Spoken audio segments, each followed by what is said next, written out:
दोस्तों नमस्कार, स्वागत है अणिमा उपाध्याय की यूट्यूब चैनल पर। आज की वीडियो का विषय है वर्णिक छंद। छंद 3 प्रकार के होते हैं, मात्रिक, वर्णिक और मुक्त छंद। मात्रिक छंदों पर मैं पहले ही कई वीडियोस बनाकर अपलोड कर चुकी हूँ, जिनका लिंक मैं आपको आज के वीडियो के डिस्क्रिप्शन बॉक्स में दे दूंगी। आज हम वर्णिक छंदों पर बात करेंगे, जो कि छंदों का दूसरा प्रकार है। तो अगर अभी तक आपने मेरे चैनल को सब्सक्राइब नहीं किया है, कर दें और इस वीडियो को अपने सब दोस्तों में शेयर ज़रूर करिएगा, खासकर उनमें जो हिंदी विषय के विद्यार्थी हैं, परीक्षार्थी हैं, और उनमें भी जो हिंदी साहित्य में रुचि रखते हैं। तो आइए शुरू करते हैं आज के विषय की, वर्णिक छंदों की। वे छंद जिनमें वर्णों अर्थात अक्षरों की संख्या, उनका क्रम, लघु गुरु का स्थान और गण विधान निश्चित होता है, उन्हें वर्णिक छंद कहते हैं। इन छंदों में मात्राओं की गणना के बजाय वर्णों अर्थात अक्षरों की गणना यानी गिनती की जाती है। इन छंदों के प्रत्येक चरण में वर्णों की संख्या निश्चित होती है, जिन्हें वर्णवृत्त कहा जाता है। वर्णिक छंद एक ऐसी काव्य रचना है जिसमें वर्णों यानी अक्षरों की संख्या के साथ साथ उनकी लघु गुरु मात्रा का क्रम भी प्रत्येक चरण में पूरी तरह से निश्चित होता है। इसके 2 प्रकार होते हैं, जैसे साधारण और दंडक वर्णिक छंद।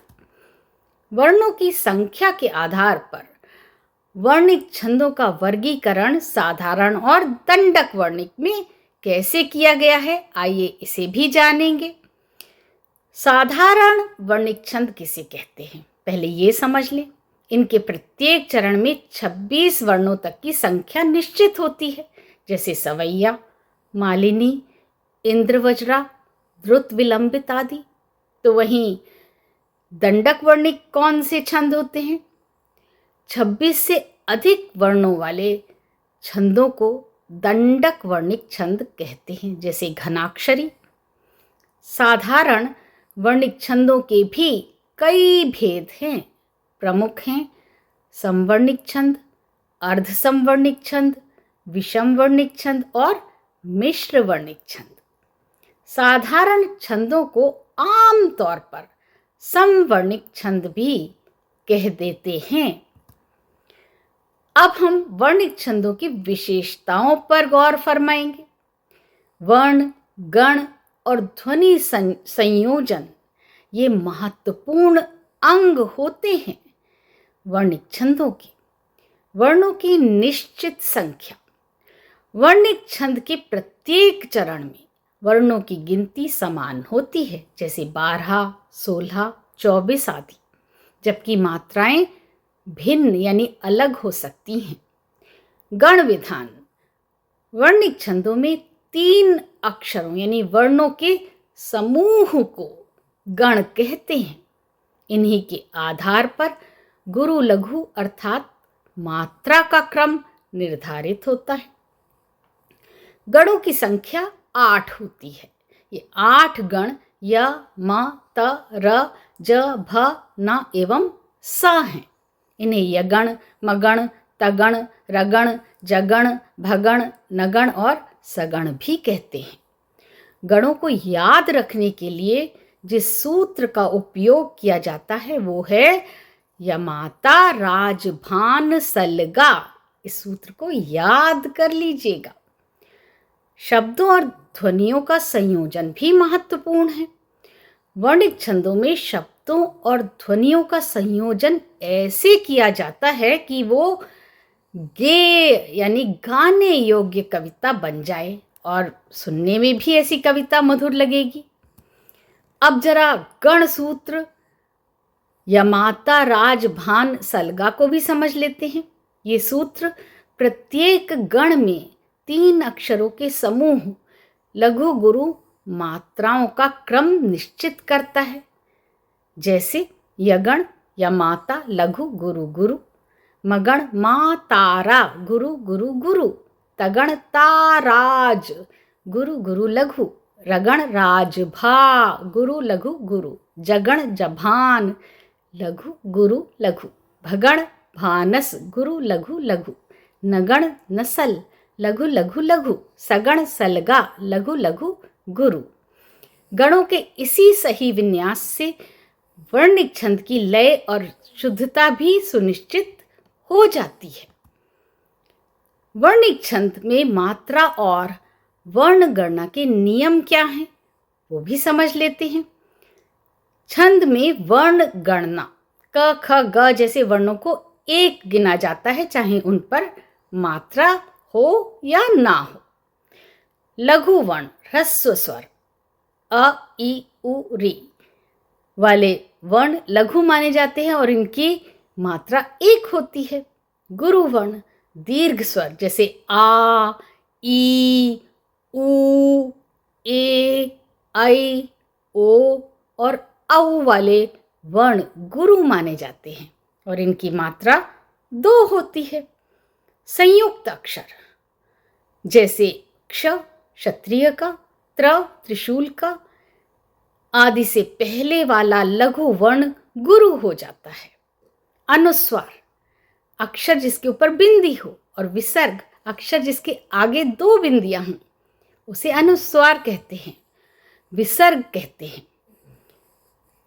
अनुस्वार या विसर्ग युक्त वर्ण गुरु होते हैं। आधा अक्षर यदि आधा अक्षर एक मात्रा ले रहा है और वो एक लघु मात्रा के अक्षर के बाद आता है तो वो दोनों अक्षर मिलकर गुरु वर्ण माना जाता है। जैसे उदाहरण के लिए शब्द लेते हैं कर्म, कर्म में क आधा रा और मा है तो इसमें क और आधा रा मिलकर गुरु हो जाएगा और उसमें म लघु वर्ण मिला हुआ है तो कुल मात्राएं होंगी 3। लेकिन इस शब्द में गण शून्य है क्योंकि इसमें 3 अक्षर 3 वर्ण नहीं है। जबकि कर्मठ शब्द में क आधा रा मा और ठा 3 वर्ण हैं, 3 अक्षर हैं, इसलिए ये भगण है। और यहाँ क और आधा रा मिलकर 2 हो रहे हैं, म और ठा की एक एक मात्रा है तो कुल मात्राएं 4 हो रही हैं, 2 धन 1 धन 1। अब हलंत को समझ लेते हैं। यदि हलंत वर्ण से पहले कोई लघु वर्ण हो तो वो गुरु हो जाता है। हलंत वर्ण स्वयं मात्रा नहीं बनाता क्योंकि उसे स्वर रहित अर्थात शून्य माना जाता है। जैसे उदाहरण के लिए सत शब्द लेते हैं, त में हलंत लगा है इसलिए वो शून्य है, लेकिन त क्योंकि स से बाद में आ रहा है इसलिए स गुरु हो जाएगा और उसको 2 मात्राएं मिल जाएंगी। अब हम वर्णिक छंदों के प्रकारों पर रोशनी डालेंगे। तो साधारण वर्णिक छंदों के 4 प्रकार बताए गए हैं। इसके साथ ही इसका एक विशेष प्रकार भी बताया गया है, दंडक। पहले हम साधारण वर्णिक छंदों के 4 प्रकार को समझेंगे, उसके बाद अंत में हम दंडक वर्णिक छंद को भी समझेंगे। तो जो 4 प्रकार बताए गए हैं साधारण वर्णिक छंदों के वो हैं समवर्णिक छंद या समवृत छंद, अर्ध समवर्णिक छंद, विषम वर्णिक छंद और मिश्र वर्णिक छंद। एक एक करके हम सभी को उदाहरणों के साथ समझेंगे। समवर्णिक या समवृत छंद वे छंद हैं जिनके चारों चरणों में वर्णों की संख्या और लघु गुरु का क्रम समान होता है। समवर्णिक छंद के प्रमुख प्रकार इंद्रवज्रा जिसमें 11 वर्ण होते हैं, उपेंद्र वज्रा इसमें भी 11 वर्ण होते हैं, सवैया जिसमें 22 से 26 वर्ण होते हैं, वसंत तिलिका जिसमें 14 वर्ण होते हैं और मालिनी 15 वर्ण होते हैं बताए गए हैं। उपेंद्र वज्रा, सवैया और मालिनी के उदाहरणों के साथ हम समवर्णिक छंदों को समझेंगे। उपेंद्र वज्रा जिसकी प्रत्येक पंक्ति में 11 वर्ण अर्थात अक्षर होते हैं, इसका उदाहरण देखिए, सदा सुखी हूँ सब ही सुखारी, न हो कोई भी अब यूं दुखारी। अगर आप काउंट करेंगे, गिनेंगे, तो यहाँ आपको 11 अक्षर गिनती करके प्राप्त होंगे। अब हम दूसरा उदाहरण सवैया का लेते हैं, जिसकी प्रत्येक पंक्ति में 22 से 26 वर्ण यानी अक्षर होते हैं। उदाहरण देखिए, या लकुटी अरु कामरिया पर, राज तिहूं पुर को तज डारों। और मालिनी, जिसके प्रत्येक पंक्ति में 15 अक्षर यानी वर्ण होते हैं, उसका उदाहरण देखते हैं। प्रथम मिलन यादों में हरा सा रहेगा, तरह कुसुम के मानो खिला सा रहेगा। लब झिझक समेटे से खुले थे अदा से, हृदय धड़कनों में मिला सा रहेगा। देखिए कितनी गेयता है, कितना लावण्य है। अब हम दूसरा प्रकार अर्ध समवर्णिक छंद का समझते हैं। इसके पहले और तीसरे और दूसरे व चौथे चरणों में वर्णों की संख्या तो समान होती है, लेकिन इसके चारों चरणों में वर्णों की संख्या एक समान नहीं होती। इसके 3 प्रमुख प्रकार बताए गए हैं, सुमुखी, पुष्पिताग्रा और वेतालीय। पहले हम सुमुखी को समझेंगे, उसके बाद पुष्पिताग्रा और अंत में वेतालीय को समझेंगे। सुमुखी, इसके विषम चरणों में 11 वर्ण व सम चरणों में 10 वर्ण होते हैं, कुल 21 वर्ण होते हैं। उदाहरण देखिए, सुशांत रहे जग में नित ही, न ही कभू कभी रार करें, रहे सुखी जीवन प्रेम अहो, हो द्वेष नष्ट विडार करें। अब पुष्पिताग्रा, इसका दूसरा प्रकार समझते हैं। इस अर्ध समवर्णिक छंद के विषम चरणों में 12 और सम चरणों में 13 वर्ण अर्थात कुल 25 वर्ण होते हैं। देखिए उदाहरण, न समय परिरक्षणम क्षमम ते, निकृति परेषु परेषु भूरि धाम्नः, अरिषु हि विजयार्थिनः, क्षितीशा विदधति सोपधि संधि दूषणानी। और अब हम वेतालीय को देखते हैं। इस अर्ध सम वर्णिक छंद के विषम चरणों में 14 वर्ण व सम चरणों में 12 वर्ण होते हैं, कुल 26 वर्ण होते हैं। उदाहरण देखिए, भक्तों की ये चाह है, श्री कृष्ण का ही नाम हो, जीवन का ये सार है, बस कृष्ण का ही ध्यान हो। और अब हम तीसरा प्रकार विषम वर्णिक छंद का समझेंगे। वो छंद जिसके चारों चरणों में वर्णों की संख्या या वर्ण क्रम समान ना हो, अर्थात चरणों की संख्या में असमानता हो, उन्हें विषम वर्णिक छंद कहते हैं। इनमें कोई निश्चित नियम नहीं होता। विषम वर्णिक छंद का प्रमुख प्रकार चंपक माला है, जिसमें 21 वर्ण होते हैं। मैं इसके 2 उदाहरण दूंगी। पहला उदाहरण देखिए, मोद मनाओ गीत सुनाओ, प्रीत जगाओ रीत बनाओ, चंचल तारा मंद किनारा, तू जग में है प्रेम सहारा। अगर आप गिनती करेंगे तो यहाँ 21 वर्ण आपको गिनती करके प्राप्त होंगे। अब दूसरा उदाहरण देखिए, मोहक प्यारी सूरत न्यारी, लोचन सोहे सुंदर नारी, पावन गंगा सा तन तेरा, जीवन सारा रैन बसेरा। और अब हम चौथा प्रकार मिश्र वर्णिक छंद का समझते हैं। मिश्र वर्णिक छंद के प्रत्येक चरण में वर्णों की संख्या तो समान होती है, लेकिन गुरु लघु वर्णों का क्रम या लघु गुरु वर्णों का क्रम निश्चित नहीं रहता, बल्कि विभिन्न वर्णों का मिश्रण होता है। ये छंद वर्णिक छंदों के सामान्य नियम, जिसपे समवर्णिक छंद चलते हैं, नहीं चलते हैं। इसका प्रमुख प्रकार उपजाति छंद है, जो इंद्र वज्रा और उपेंद्र वज्रा का मेल होता है। उदाहरण से बेहतर समझ पाएंगे।